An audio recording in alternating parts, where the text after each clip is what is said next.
Olá, está começando o programa Revista TST com as principais notícias do Tribunal Superior do Trabalho. Veja o que preparamos para esta edição.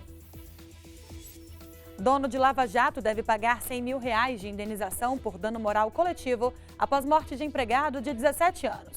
Segundo o processo, o proprietário e um ajudante do Lava Jato introduziram o bico da mangueira de um compressor de ar nas partes íntimas do adolescente por cima da roupa. Após sentir muita dor, ele foi encaminhado ao hospital, onde morreu dias depois devido a uma hemorragia interna. Quinta turma decide que a empregadora que não apresentou em juízo o controle de jornada de uma empregada doméstica deve pagar horas extras à trabalhadora. E na segunda reportagem da nossa série especial sobre os 80 anos da consolidação das leis do trabalho, você vai conhecer as normas da CLT que protegem o trabalho das mulheres. O Revista TST está no ar.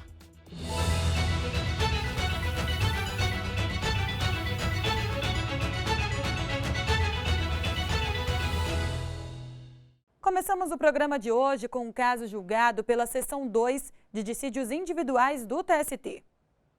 Um empresário conseguiu a liberação do passaporte que havia sido suspenso devido a dívidas trabalhistas. Pois é, Luana, nessa decisão, a SDI2 entendeu que o documento é necessário para que o empresário possa exercer as atividades profissionais.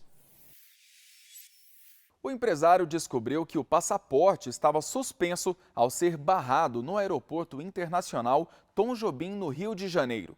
Para tentar retirar a suspensão, ele sustentou no Tribunal Regional do Trabalho da 5ª Região na Bahia que teve a liberdade cerceada para ser obrigado a pagar dívida reconhecida em ação judicial na condição de possível responsável subsidiário.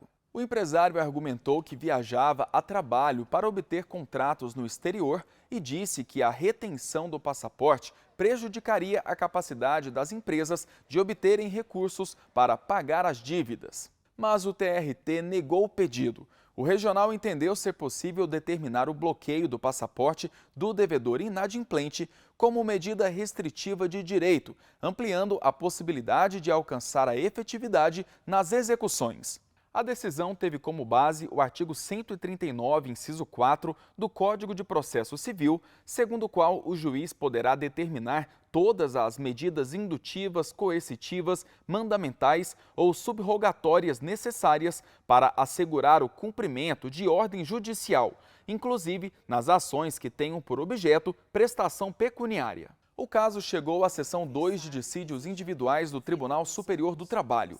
Ao analisar o habeas corpus do empresário, o ministro Dezena da Silva não considerou razoável que uma medida adotada para forçar o cumprimento de uma decisão judicial possa impactar a vida do devedor, dificultando ou inviabilizando o trabalho e até a própria subsistência da família. Ainda segundo o ministro, embora seja correta a possibilidade de suspensão do passaporte do devedor inadimplente com base no CPC, a primeira medida imposta ao empresário, ao ser incluído na execução, não recaiu sobre o patrimônio, mas sobre a liberdade, uma vez que o documento é necessário para que ele realize atividade profissional. Assim, a SDI2 decidiu liberar o documento do empresário.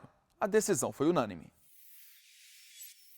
Todo mês, a Biblioteca Délio Maranhão do TST disponibiliza conteúdos sobre um determinado tema.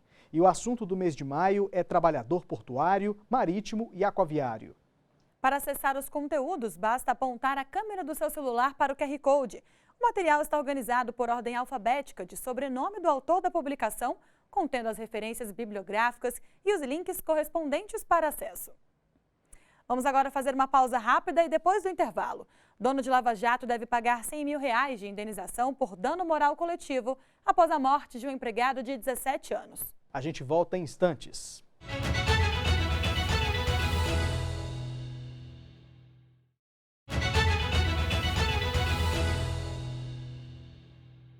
Estamos de volta e agora vamos acompanhar algumas decisões das turmas do TST.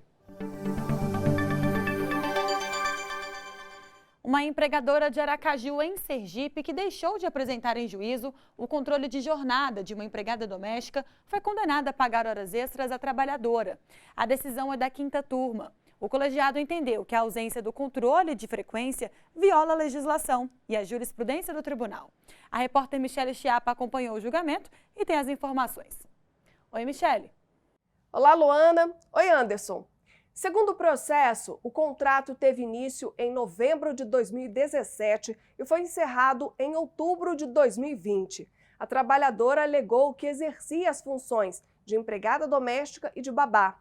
Ela reivindicou o pagamento de 3 horas extras diárias até março de 2020. A partir desse mês, até o fim do contrato, solicitou 8 horas extras por dia. Isso porque, com o início da pandemia da Covid-19, a trabalhadora passou a morar na casa da patroa e a cumprir jornada das 6 da manhã às 10 da noite, com apenas 1 hora de intervalo para repouso e alimentação. E o serviço, de acordo com a trabalhadora, era realizado de segunda-feira a domingo. As afirmações foram contestadas pela empregadora, mas ela não apresentou documentos para comprovar jornada diferente da alegada pela empregada. Por isso, o juízo de primeiro grau determinou o pagamento de parte das horas extras. A empregadora recorreu ao Tribunal Regional do Trabalho da 20ª Região em Sergipe. O TRT considerou que a Lei Complementar 150 de 2015, que dispõe sobre o contrato de trabalho doméstico, foi descumprida. O artigo 12 diz que é obrigatório o registro do horário de trabalho do empregado doméstico por qualquer meio manual, mecânico ou eletrônico, desde que idôneo. O Tribunal Regional do Trabalho também aplicou o entendimento da súmula 338 do Tribunal Superior do Trabalho. O item 1 da norma prevê que a não apresentação injustificada dos controles de frequência gera presunção relativa de veracidade da jornada de trabalho, a qual pode ser elidida por prova em contrário.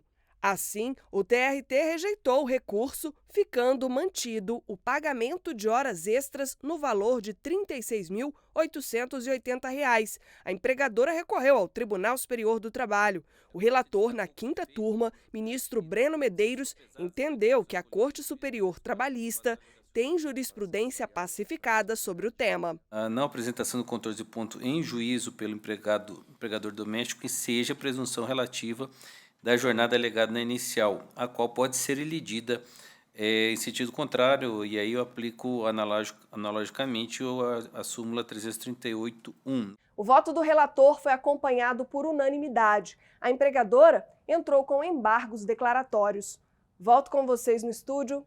Luana, Anderson. Ok, Michele, muito obrigado pelas informações, bom trabalho para você. E na 3ª turma, a mineradora Vale foi absolvida de indenizar um maquinista por gastos com advogado. Os ministros entenderam que a contratação desse profissional não é obrigatória na Justiça do Trabalho. De acordo com o processo, o maquinista trabalhou para a Vale de 1991 a 2015, em Marabá, no Pará. Após deixar a empresa, ele contratou um advogado para ajuizar a reclamação trabalhista contra a mineradora, reivindicando verbas rescisórias. Conforme o contrato firmado com o advogado, o maquinista deveria desembolsar 30% do valor bruto das parcelas deferidas. Ele pretendia ser ressarcido desses gastos pela ex-empregadora. Ao avaliar o caso, o Tribunal Regional do Trabalho da 8ª Região, que abrange o Pará e o Amapá, reformou a sentença que havia julgado o pedido improcedente. O TRT considerou que a verba dizia respeito à responsabilidade civil e, portanto, estava sujeita às regras do Código Civil e não da consolidação das leis do trabalho. Por isso, determinou o pagamento de indenização de 15% sobre o valor da condenação a ser revertida exclusivamente ao trabalhador, para custear as despesas com o advogado. A Vale, então, recorreu ao Tribunal Superior do Trabalho. A empresa argumentou que a indenização pela contratação de advogado era incompatível com o processo trabalhista. O relator do recurso na 3ª turma foi o ministro Alberto Balazeiro.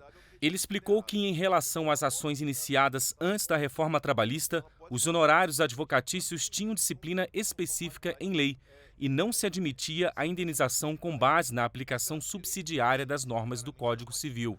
O ministro lembrou que esse entendimento se tornou tese vinculante em 2021, mas não abrange explicitamente as controvérsias posteriores à reforma, como no caso avaliado, que é de 2018. Contudo, para o relator, com base em raciocínio jurídico adotado na tese vinculante, o regramento trabalhista próprio para a matéria permanece. O ministro citou o artigo 791-A da CLT, incluído pela reforma, que diz: ao advogado, ainda que atue em causa própria, serão devidos honorários de sucumbência fixados entre o mínimo de 5% e o máximo de 15% sobre o valor que resultar da liquidação da sentença, do proveito econômico obtido ou, não sendo possível mensurá-lo, sobre o valor atualizado da causa. Esse dispositivo, segundo o relator, prevê taxativamente a disciplina de honorários advocatícios no processo do trabalho, afastando a aplicação do Código Civil. Outro aspecto destacado foi que a reforma de 2017 não extinguiu o direito da parte de ajuizar a ação trabalhista sem a assistência de advogado. O artigo 791 da CLT também estabelece que os empregados e os empregadores poderão reclamar pessoalmente perante a Justiça do Trabalho e acompanhar as reclamações até o final. Assim, segundo o voto do ministro, a contratação de advogado não é uma obrigação decorrente do ajuizamento da ação trabalhista, mas mera opção. Por unanimidade, a terceira turma decidiu absolver a Vale de pagar indenização ao maquinista ferroviário. Não cabe mais recurso. O dono de um lava-jato de Campo Grande, em Mato Grosso do Sul, foi condenado ao pagamento de R$100 mil de indenização por dano moral coletivo após a morte de um empregado de 17 anos. A decisão é da primeira turma e é para lá que nós vamos saber mais detalhes com o repórter Daniel Vasques. Oi, Daniel. Oi, Anderson. Oi, Luana. Os ministros entenderam que o caso representou lesão aos interesses e aos direitos da coletividade. A morte ocorreu em fevereiro de 2017. O proprietário e um ajudante do Lava Jato haviam introduzido o bico da mangueira de um compressor de ar nas partes íntimas do adolescente por cima da roupa. O jovem passou mal, teve vômitos, inchaço na barriga e, após sentir muita dor, foi encaminhado ao hospital, onde morreu dias depois devido a uma hemorragia interna. O Ministério Público do Trabalho ajuizou a ação civil pública contra a empresa e o sócio do Lava Jato. O MPT concluiu que havia trabalho infantil ou de adolescente no local, agravado pela exposição a abusos físicos, psicológicos ou sexuais e por várias ilegalidades referentes ao meio ambiente e à segurança do trabalho. Para o MPT, a situação gerou repercussão negativa, insuportável e desproporcional sobre os valores da coletividade, e por isso pediu a condenação do estabelecimento por danos morais coletivos. O Tribunal Regional do Trabalho da 24ª Região, no Mato Grosso do Sul, manteve sentença de primeiro grau que não identificou ofensa à coletividade. Para o TRT, embora a morte tenha sido causada por atividades inquestionavelmente reprováveis, não caberia na esfera trabalhista reparação coletiva, e sim individual pelos danos causados aos familiares da vítima. No TST, o ministro Hugo Scheuermann, relator do recurso do MPT na primeira turma, considerou que não há como dissociar a morte do adolescente das condições de trabalho impostas pela empresa. Ele observou que o trabalho em lava-jatos é insalubre e, portanto, é expressamente vedado a menores de idade, tanto pela Constituição Federal quanto pelo Estatuto da Criança e do Adolescente. Nesse contexto, essa prática adotada pela empresa, no sentido de impor a um menor trabalho insalubre, configura o dano moral coletivo. E ainda, no caso em apreço, lamentavelmente, ainda se soma uma grave violação à dignidade da pessoa humana pela indecente submissão desse trabalhador menor, ainda adolescente, a uma brincadeira, denominada como brincadeira, que não bastasse o potencial dano ao seu desenvolvimento psíquico e moral, acabou por lhe ceifar a vida. Segundo o relator, não se tratou de caso isolado ou de mera fatalidade, mas de circunstância que demonstrou uma permissibilidade no local de trabalho com um potencial de agredir valores morais de toda a sociedade.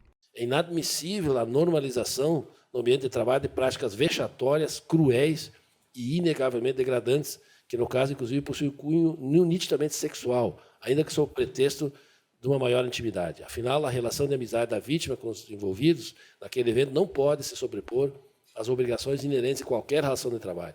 Maior repulsa vem do fato de se tratar de um trabalhador menor, de 18 anos, o que denota o total desprezo do empregador à condição daquela pessoa em desenvolvimento. O ministro Cláudio Brandão acompanhou o voto do relator. Presidente, nesse caso, eu confesso a Vossa Excelência que fiquei estarrecido com o que eu li. E confesso que me emocionei bastante ao ler esse voto, pela crueldade que ele revela. Veja, não fossem as questões relativas a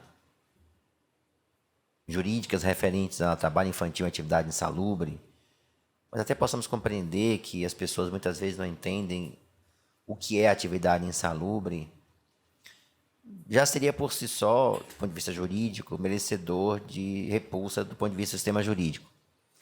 Mas os fatos que são narrados nesta decisão, presidente, revelam aonde pode chegar a crueldade humana. Em decisão unânime, o Lava Jato foi condenado ao pagamento de R$100 mil de indenização por dano moral coletivo. O valor da indenização deverá ser revertido ao Fundo Municipal para a Infância e Adolescência de Campo Grande, capital do Mato Grosso do Sul, com o objetivo de financiar projetos de combate ao trabalho infantil. Da decisão ainda cabe recurso. Em março, o dono do Lava Jato e o empregado que cometeram o crime foram condenados pelo Tribunal do Júri de Campo Grande a 12 anos de reclusão pela prática de homicídio de dolo eventual. Luana, Anderson, eu volto com vocês. Tá certo, Daniel. Muito obrigada pelas informações e até a próxima.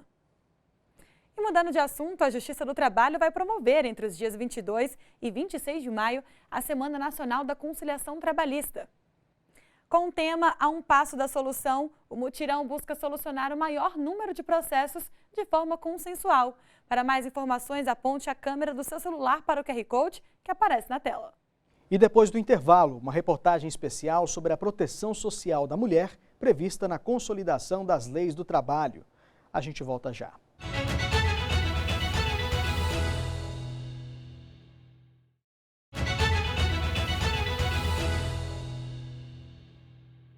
O Revista TST está de volta. Veja outras notícias da semana na Justiça do Trabalho.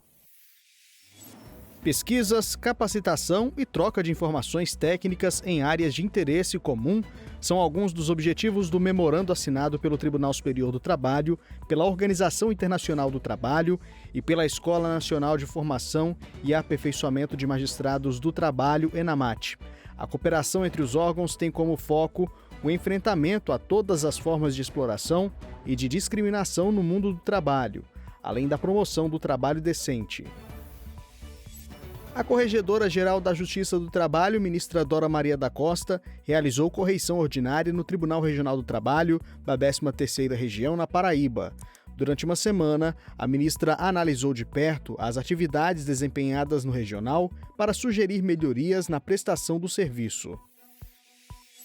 A Justiça do Trabalho promoveu o curso de formação de formadores sobre política de prevenção e enfrentamento da violência, do assédio e de todas as formas de discriminação. A aula foi realizada no auditório da ENAMAT, em Brasília, e transmitida pelo canal da escola no YouTube. O presidente do Tribunal Superior do Trabalho, ministro Lélio Bentes Corrêa, recebeu representantes do movimento Construção Nacional do Hip Hop. O grupo busca parcerias institucionais nos 3 poderes para fomentar a cultura. Foi a primeira vez que o TST recebeu representantes do hip hop. O presidente lembrou a força do movimento para atrair jovens e adolescentes por meio da possibilidade da expressão cultural e para quebrar o círculo vicioso de pobreza que começa com o trabalho na rua. CLT 80 anos. Na segunda reportagem da série especial sobre o aniversário da consolidação das leis do trabalho, a gente mostra que a CLT ampliou a proteção social das mulheres. Vamos ver.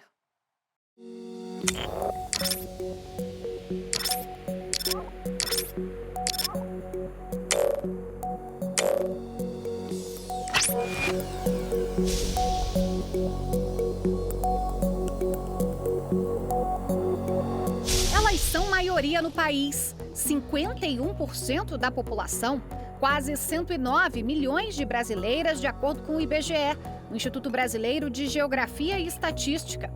Dignas de todos os direitos conquistados ao longo dos anos, com muito suor e muita luta. Em 1943, a criação da Consolidação das Leis do Trabalho marcou uma importante etapa na garantia dos direitos das mulheres. A CLT trouxe conquistas para a promoção da equidade e para a proteção das trabalhadoras. A igualdade salarial está na lista dessas conquistas. Homens e mulheres passaram a ter, pelo menos no papel, o direito à mesma remuneração quando ocupam funções iguais. Entre as disposições que se aplicam exclusivamente às mulheres, está uma que faz a diferença no dia a dia das chefes de família.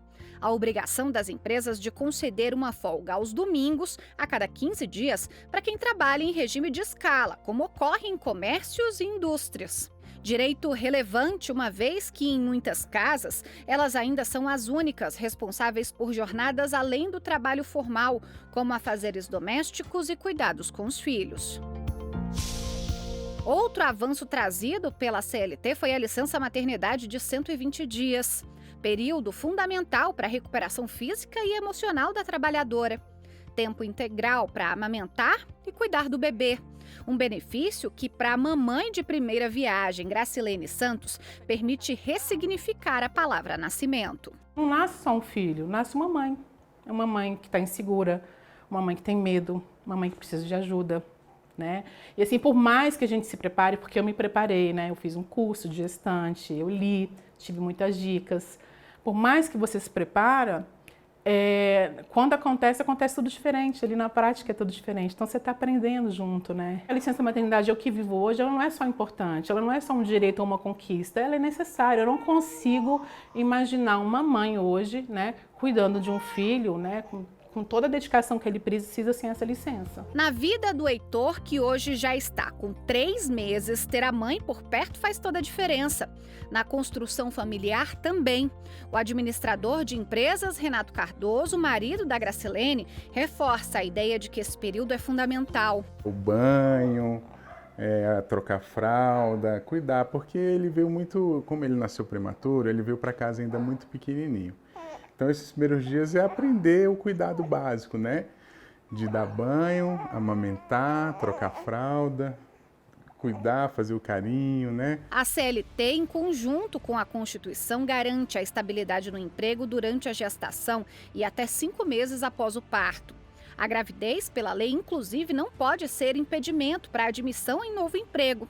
A ministra Maria Cristina Peduzzi, do TST, lembra que a legislação trabalhista se aperfeiçoou para proteger as mulheres também contra a discriminação. Eu digo que é o grande texto normativo protetor da mulher e impeditivo de qualquer discriminação. Por quê? Porque ele impede e ele tipifica como crime, com pena de detenção de 1 a 2 anos, qualquer procedimento patronal que, quer para a admissão no emprego, quer para a manutenção do emprego, exija da empregada qualquer forma de esterilização, de comprovação, né, de que ela não vai engravidar. O que as mulheres buscam não é privilégios pelo fato de serem mulheres. As mulheres buscam o reconhecimento do seu trabalho. Fala aqui no plano do trabalho. Das relações, né, que nessa esfera se produzem. Ela não quer ser discriminada por ser mulher e ela pretende que dessa forma se implemente o princípio da igualdade. Em 80 anos, muita coisa evoluiu. A distância que separava os direitos de homens e mulheres ficou mais curta. E apesar de ainda haver obstáculos rumo à igualdade de oportunidades, a luta continua com uma certeza. A CLT é nosso escudo nessa batalha. Maravilha! E na terceira reportagem da série, nós vamos falar de proteção da infância. Você vai ver que a CLT proíbe a exploração de mão de obra infantil. Já para a inserção de adolescentes e jovens no mercado de trabalho, são previstas regras relacionadas à aprendizagem. A nossa série está muito legal, né, Anderson? Nas próximas semanas, seguiremos com reportagens especiais mostrando como a legislação trabalhista ajuda a garantir dignidade dos brasileiros e também promove a justiça social. Não perca! Com essas informações, encerramos por aqui. Até a próxima edição. Obrigada pela companhia. Tchau.